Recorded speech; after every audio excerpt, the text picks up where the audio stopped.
Depuis 25 ans, Nausicaa œuvre pour rapprocher les hommes et l'océan, expliquer le rôle fondamental du milieu marin dans notre quotidien et l'importance de le préserver.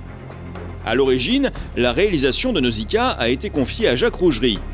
L'architecte a calqué son travail sur le message et les valeurs du Centre national de la mer. C'est ici, à Paris, ancré aux berges de la Seine, dans les bureaux de l'architecte, que sont nées les lignes, les volumes de ce qui demain sera le plus grand aquarium d'Europe. Il faut amener progressivement le visiteur au cœur de cet espace sous-marin. Dès le départ, j'ai voulu concevoir un bâtiment qui s'apparente à la bionique, au biomimétisme, c'est-à-dire à la nature. Tout de suite intégrer ce bâtiment dans une démarche environnementale. Il y a une initiation, parce que tout le monde n'a pas cette grande sensibilité au monde sous-marin, mais envie quand même de savoir, de connaître, de comprendre. L'architecte Jacques Rougerie allie depuis toujours ces deux passions, la construction et le milieu marin.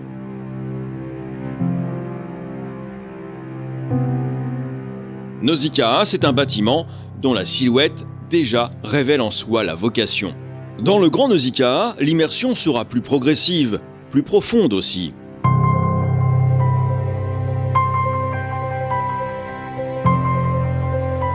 Le public, dès qu'il arrive, il sait que c'est un bâtiment qui s'adresse à la nature. Mais pas n'importe quelle nature, la nature océane, le monde sous-marin. Et que d'un seul coup, il part pour un voyage. Il est complètement dissocié du monde environnant, de l'urbanisme de Boulogne-sur-Mer. Il est au cœur même de l'océan.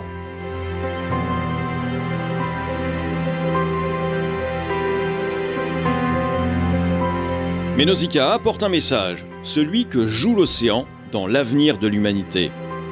On cherche ensemble les lignes directrices évocatrices, architecturales, qui nous donnent les traits de construction pour bâtir après le squelette et donc après la peau du bâtiment.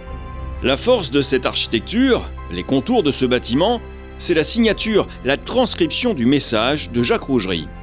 Le rêve avant tout, c'est d'amener les hommes sous la mer. C'est de transmettre cette passion et surtout de faire comprendre non seulement tout ce que représente cette potentialité, cet environnement, cette protection qu'on se doit, mais pour le devenir de l'humanité. Donc il faut des outils.